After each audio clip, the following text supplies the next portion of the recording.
A former military head of state of Nigeria, General Ibrahim Badamosi Babangida, clocks 84. And one of those who have congratulated him is Goodluck Ebele Azikiwe Jonathan, himself a former president of Nigeria, 2011 to 2015. Jonathan has praised Babangida to the highest heavens, saying that posterity will not forget his legacies. Then we ask, what are the legacies of Babangida that Nigerians will not forget? But we can start with Jonathan himself. What are the legacies of Goodluck Ebele Azikiwe Jonathan? He was vice president to the late President Umaru Musa Yar'Adua, who died before completing his first term in office, coming from the Northwest, while his immediate predecessor, Olusegun Obasanjo, came from the Southwest, from where all the political parties chose their presidential candidates in 1999, 2000, and 2003, making 8 years. And in 2007, shifted to the Northwest, where Yar'Adua came from. Unfortunately, he died before completing his first term in office, while Jonathan acted as the president for the remaining 2 years of Yar'Adua.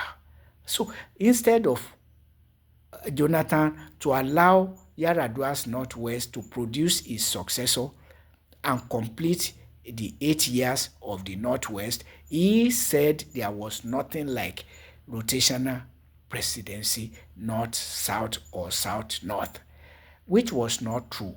It was only that it was not legalized. It was not a legalized agreement, but there was agreement. And the basis for the agreement was that the government of Ibrahim Babangida annulled the June 12, 1993 election. And that was heart pain for the Southwest and other Nigerians who would have wanted rotational presidency for peace.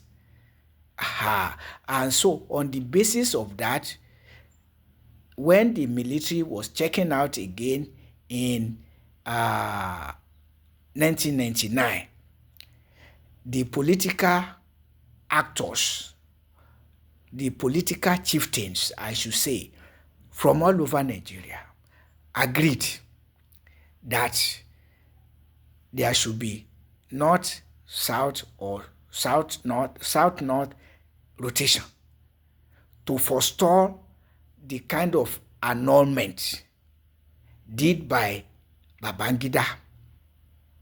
Before 1993, Babangida came to power in 1985 and kept dribbling Nigerians until 1993. Along the line, he was organizing and cancelling elections to stay as long as possible in power.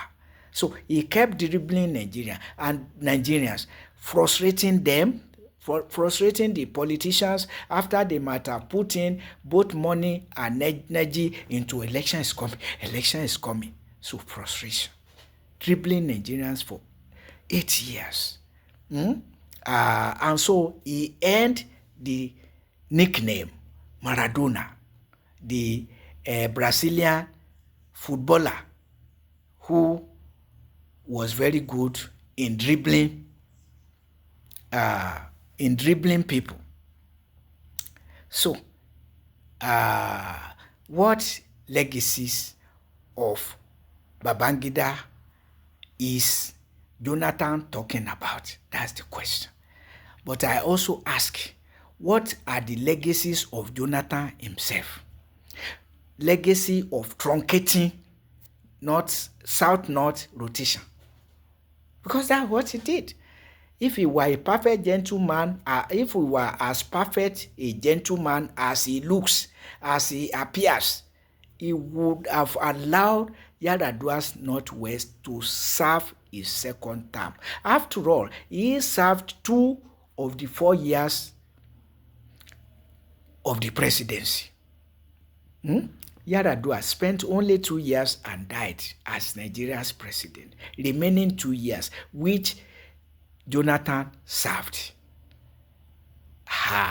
But rather than allowing Yar'Adua's Northwest to produce Yar'Adua's successor, he said there was nothing like rotational presidency. So he truncated rotational president. Is that the legacy of Jonathan? So he doesn't even know the meaning of legacy. These are the qualities of people coming forward to contest Nigeria's presidency, to contest to become Nigeria's president. This is the unfortunate thing where we find ourselves. The legacies of Ibrahim Babangida, legacy of overthrowing the Muhammadu Buhari Babatunde Idiagbon government that Nigerians were proud of, because the government was instilling discipline in Nigeria in what is called war against indiscipline. Yes, there was discipline to some extent. It was not absolute, it was not perfect, but there was discipline and a big departure from the past. And Nigerians attributed it to Babatunde Idiagbon rather than to the de facto head of state, Muhammadu Buhari. They saw that it was the strong personality of Babatunde Idiagbon that was responsible for the discipline Nigerians were experiencing. And the coming into power of Babangida was traced to his bid to rescue a drug agent, one Gloria Okon, who was said to be Babangida's wife's agent, caught by the government of Buhari Idiagbon. Unfortunately, of course, part of the shortcoming of the Buhari Idiagbon government was retroactive killing of drug traffickers. Killing of they enacted the law or the decree to kill drug traffickers.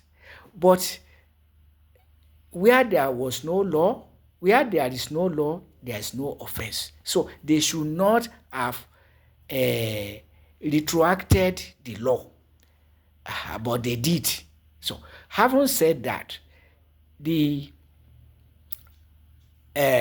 conjecture or reality was that Babangida orchestrated the coup that overthrew Buhari Idiagbon because of Gloria Okon, so that she will not be killed, being an agent of Babangida's wife, a drug agent of Babangida's wife.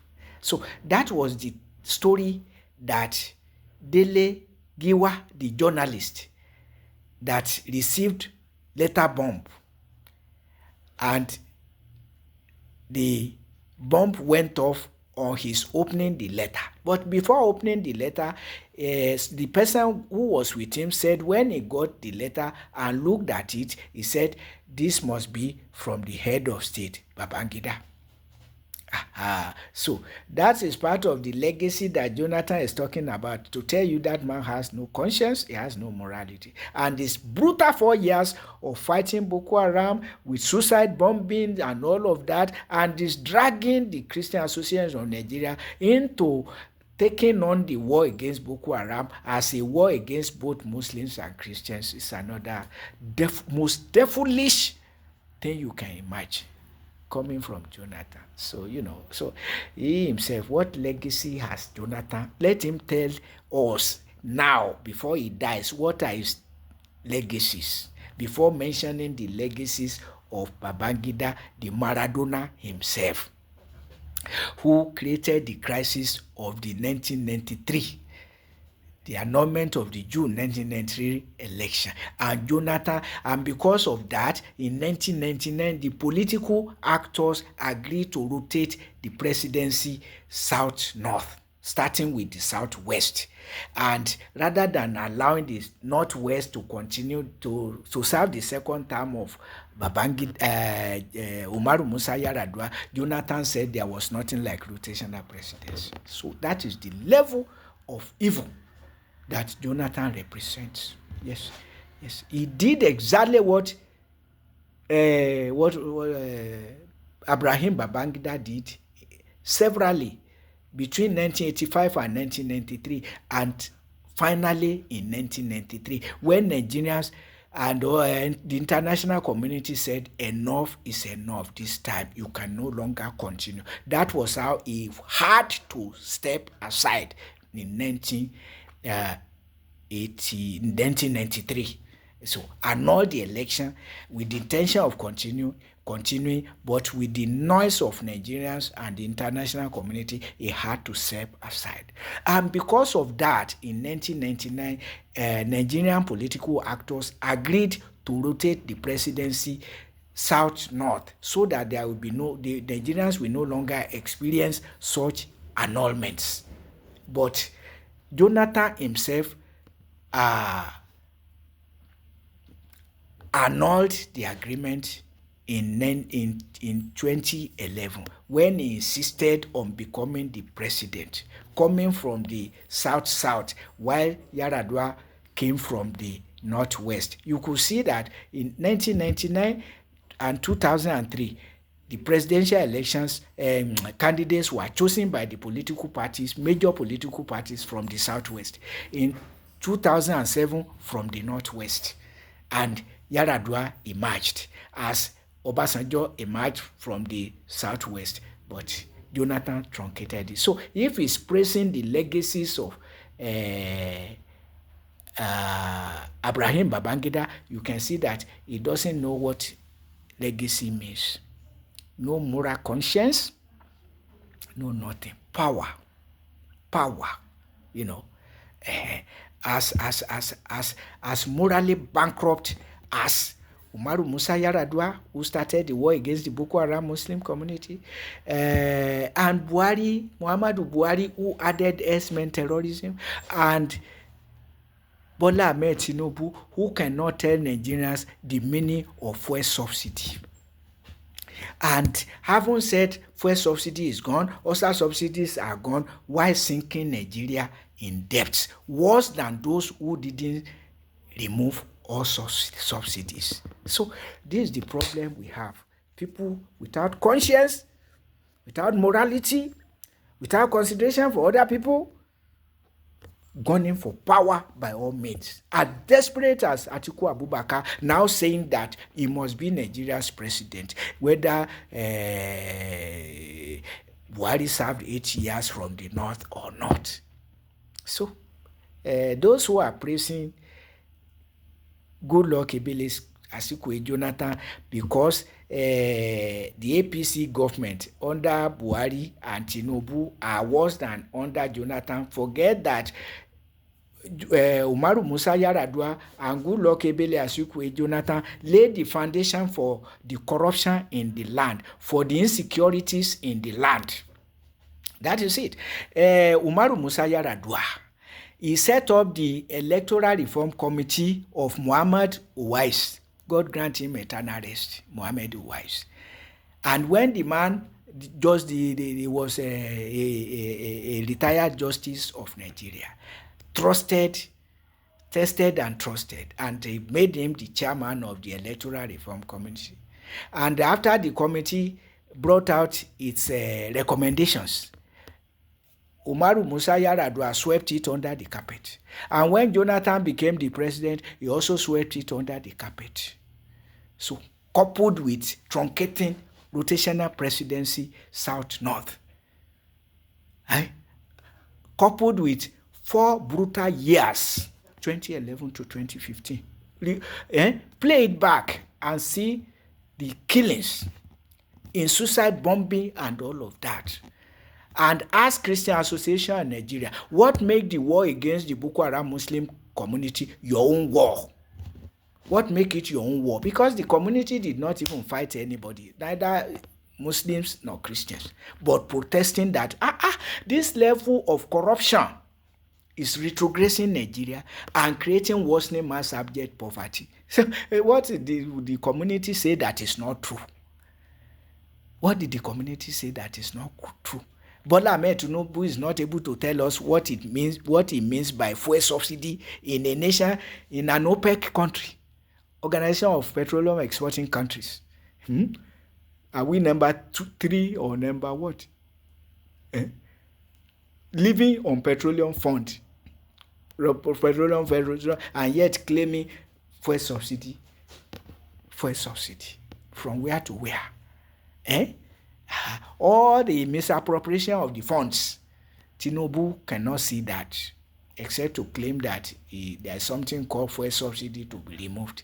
Or you want to tell me about the Academic Staff Union of Nigerian Universities getting fraudulent end academic allowance from government? So, the leaders of ASU doctored the Constitution of ASU, calling it amendment, are making and empowering themselves to be extorting 2% of each ASU members' monthly salary monthly, and to increase the percentage or decrease it at deemed fit by the leaders alone. And now 2% from 2012 to 2024. From 2024 to date, 3% of each ASU members' monthly salary monthly, destroying the university system by the Apex University Workers Union in Nigeria, Boko Haram.